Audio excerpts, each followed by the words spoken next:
She stood at the crossroads between dignity and destruction. One word could save her crown. One choice could cost her everything. But when a king's command collided with a woman's honor, she did something no one expected. She said no. In a world where queens were merely ornaments, where women were possessions to be displayed and discarded, one woman dared to draw a line. Her name was Vashti, and though history tried to erase her, her courage echoes through the ages. This is not the story of a rebellious queen. This is the story of a woman who knew her worth when the world tried to strip it away. A story of dignity in the face of degradation. A story that changed the course of an empire and paved the way for a Jewish girl named Esther to save an entire nation. This is the extraordinary, heartbreaking, and powerful story of Queen Vashti, the woman who lost everything but kept her soul.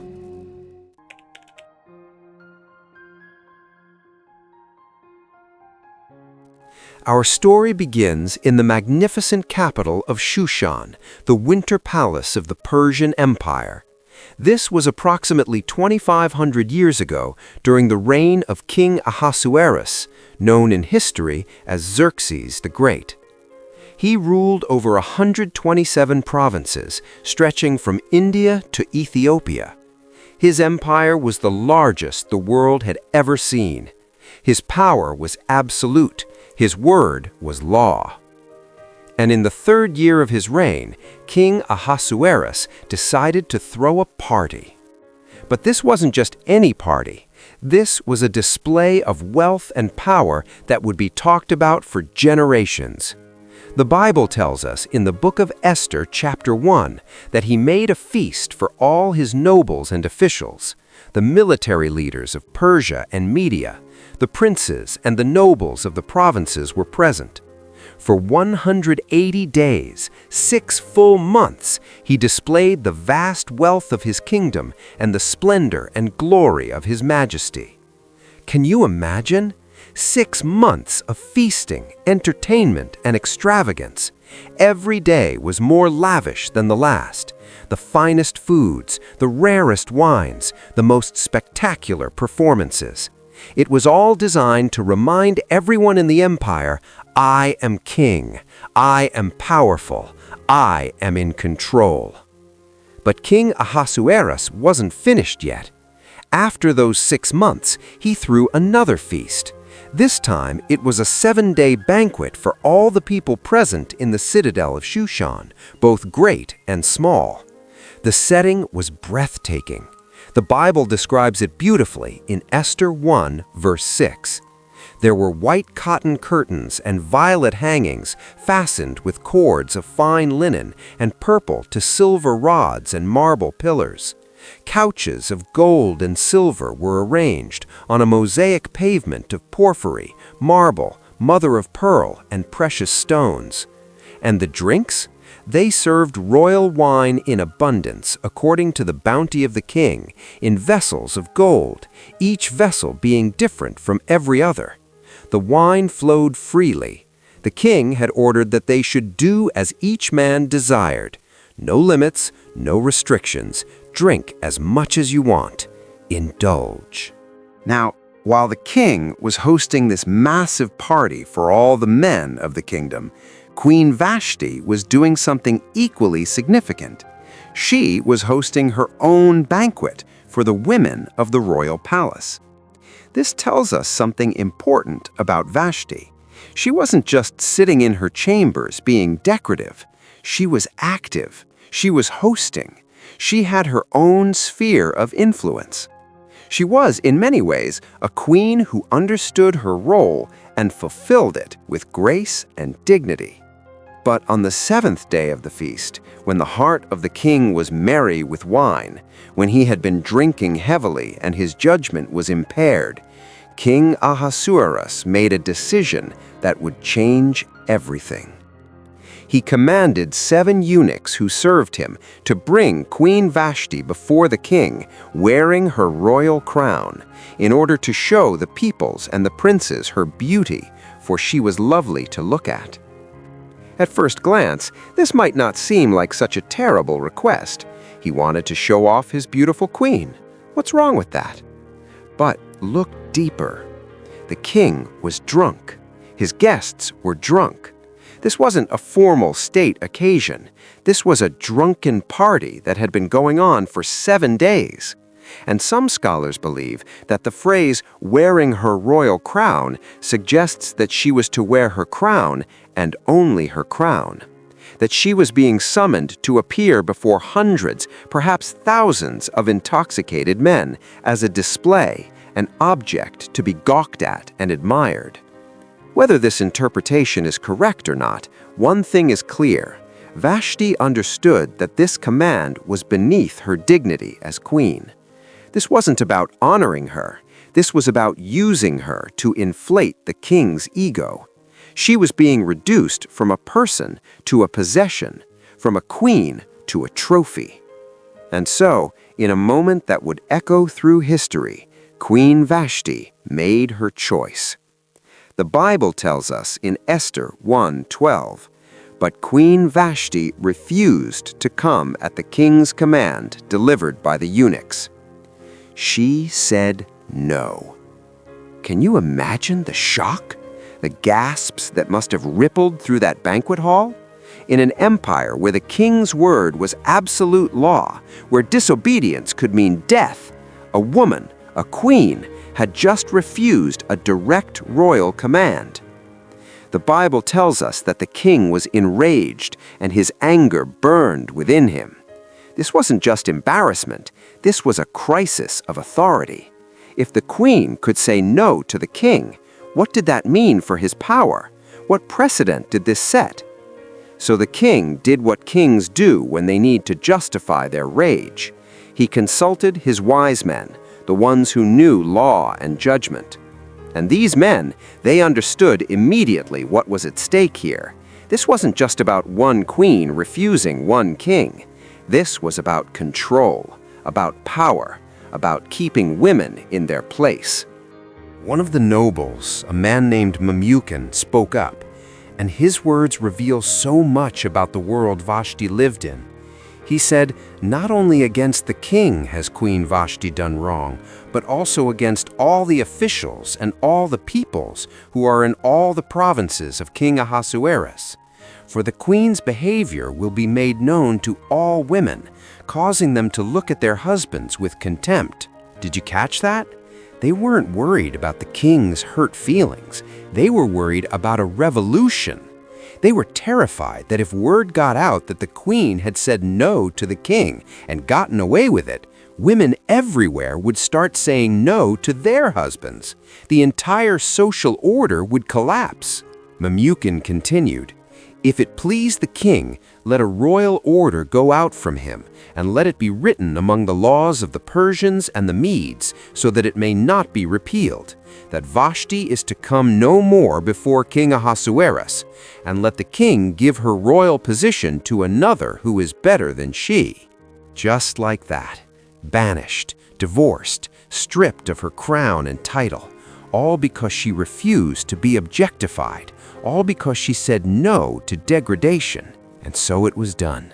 Letters were sent to all the royal provinces, proclaiming that every man should be master in his own household. Vashti was made an example, a warning. This is what happens when you disobey. But here's what those fearful men didn't understand. Vashti had already won. By the way, if you're finding this story as powerful as I do, would you take just a second to hit that like button? And if you love hearing Bible stories told in a way that makes them real and relevant, make sure you're subscribed. Okay, back to Vashti's story. See, when Vashti made her choice, she knew what it would cost her. She wasn't naive, she wasn't foolish. She understood that saying no to the king meant losing everything: her crown, her position, her home, her life as she knew it. And she said no anyway. Because some things matter more than crowns. Some things matter more than comfort. Some things matter more than security. Dignity matters. Self-respect matters. The ability to look at yourself in the mirror and know that you didn't compromise who you are just to keep what you have, that matters. History doesn't tell us what happened to Vashti after she was banished. We don't know if she lived in obscurity, if she remarried, if she found peace. The Bible is silent about her fate. And maybe that's intentional.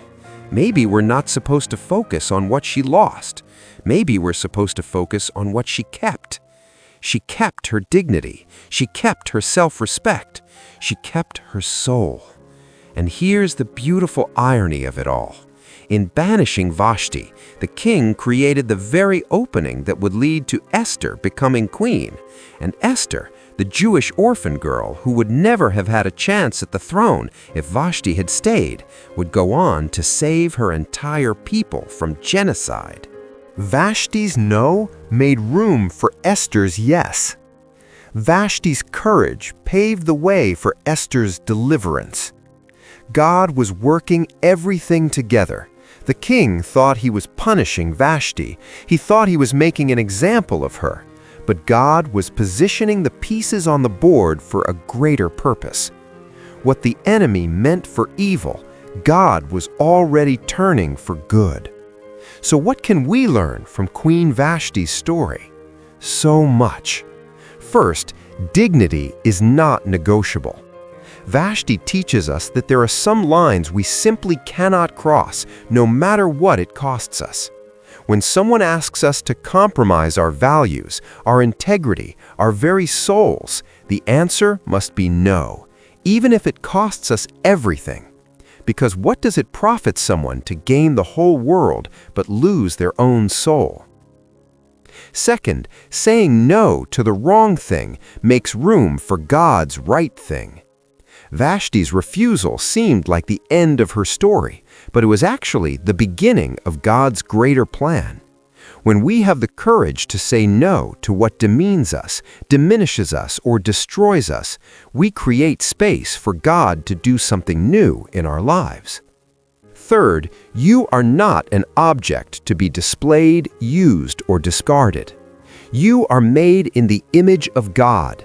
You have worth that no one can take away. You have dignity that no one can strip from you unless you surrender it. And if anyone, no matter how powerful, asks you to betray that truth, you have the right and sometimes the responsibility to say no. Fourth, God sees the unseen and honors the forgotten. History tried to erase Vashti. The king certainly tried to erase her. But her story survived. Her courage was remembered. And thousands of years later, we're still talking about the queen who knew her worth.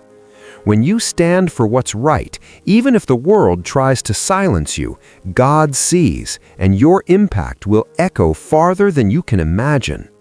And finally, your no might be someone else's door. We don't always see how our choices affect the bigger picture. Vashti never met Esther. She never knew that her banishment would lead to the salvation of the Jewish people, but her courage created the opening for God's plan to unfold. Your stand for dignity, for righteousness, for truth, it might be the very thing that opens a door for someone else's deliverance. Today, you might be facing your own King Ahasuerus moment. Someone might be asking you to compromise, to lower your standards, to accept treatment that you know is beneath your dignity. Maybe it's a relationship that demands you shrink yourself to make someone else comfortable. Maybe it's a job that requires you to violate your values. Maybe it's a situation that asks you to sacrifice your soul for the sake of security. And if that's you today, let me speak truth to you. You are not Vashti's story. You don't have to say yes to degradation just to keep your crown, because God has a crown for you that no one can take away, a crown of righteousness, a crown of glory, a crown of life. Your worth is not determined by who wants you. Your value is not measured by who chooses you. You were chosen by the King of Kings before the foundation of the world. And his opinion of you is the only one that ultimately matters. So stand tall, walk in dignity, know your worth. And when the moment comes to choose between your crown and your soul, choose your soul every time. Because at the end of your life, you won't be remembered for how many crowns you wore or how many palaces you lived in. You'll be remembered for the moments when you had the courage to say no to what was wrong, even when it cost you everything. That's the legacy of Vashti. That's the courage she showed us. That's the path she blazed for every person who has ever had to choose between comfort and conviction. May we have the strength to follow in her footsteps. May we know our worth. May we guard our dignity. And may we trust that when we honor God by honoring ourselves, He will work all things together for good. Even the things that look like endings, even the things that feel like loss, because our God is the God of redemption. He's the God of restoration. He's the God who takes our broken pieces and creates beautiful mosaics. And He's the God who never forgets the ones who stood firm when everything around them was shaking. Queen Vashti, a woman the world tried to forget, but a woman whose courage changed history. If this story touched your heart, if it reminded you of your worth, if it gave you the courage to stand firm in your own dignity, do me a favor, hit that like button so more people can discover this message. And if you haven't already, subscribe to this channel so you never miss these powerful Bible stories that speak to your life today. Your support means the world and helps us continue this important work. And here's my question for you. What is God calling you to say no to today? What crown are you being asked to choose over your soul? Share your thoughts in the comments below. Let's encourage each other in this journey. Thank you so much for watching. Thank you for being part of this community. And remember, you are worthy. You are valuable. You are loved by the King of Kings. Never forget it. I'll see you in the next story.